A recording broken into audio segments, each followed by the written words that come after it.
I'm just going to talk you through a few ideas on how to do well in your assignments. So, the first thing I want to talk about is writing, research, argument, and comprehension. And this really does relate specifically to media and culture at the University of Worcester, but also it does relate, I suppose, for other undergraduates as well.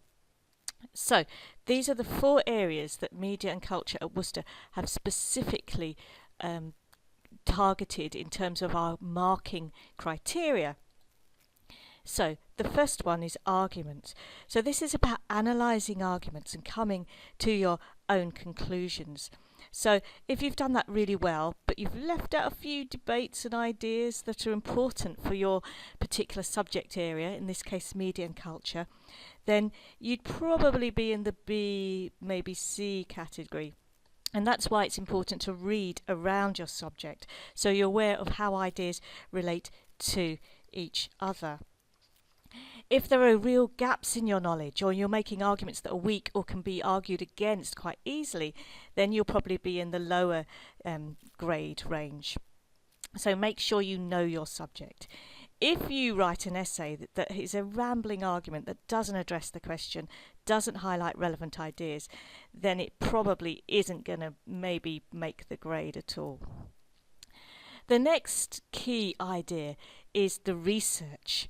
So it's essential to read around your topic, to look at journal articles, to find sources, and unless you're directed to online ones, look at textbooks that are on your reading lists, look at journal articles.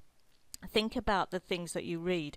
Don't just cherry pick quotes. That's one mistake students sometimes make, is just cherry picking a quote, putting it in without really understanding, firstly, what that quote says, what it means, and secondly, whether that's taken out of context for that author. So what you need to do is to choose quotes well, but show that you can interpret quotes.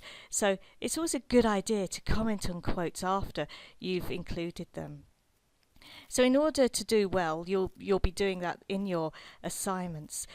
But if you're kind of making a few mistakes in references, you're misinterpreting quotes, you're more likely to be in the lower grade categories.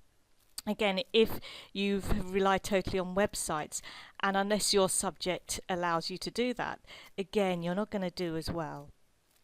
Also, one thing to remember is that the idea of reading around topics is to find sources, to find ideas that you engage with, and it's about engaging with that material, backing up your ideas, backing up your arguments.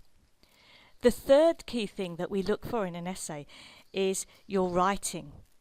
So writing is something that can be learned.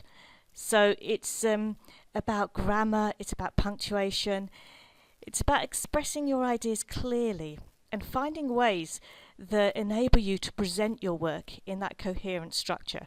Sometimes people will write a plan and stick to it.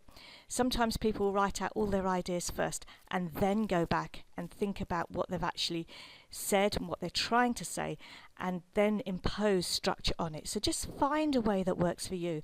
I had one student who liked to do a mind map and then think about writing the essay.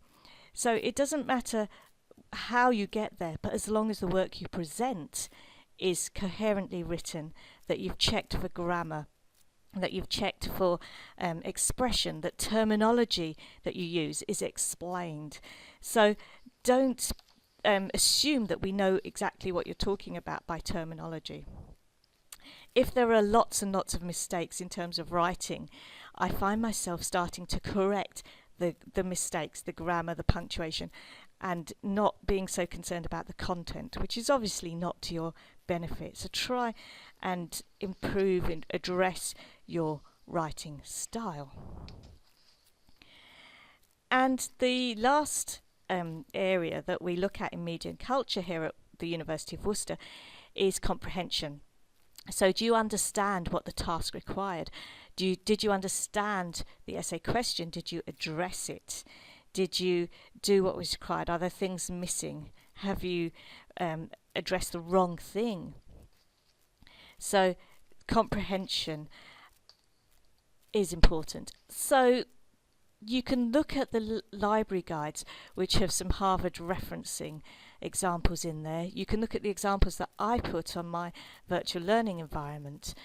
But do bear in mind that both Harvard referencing, which is what we use for media and culture here at the University of Worcester, and again, you might be from another university and use a different referencing style, but find your guides, find how to do it. It's just something you can learn.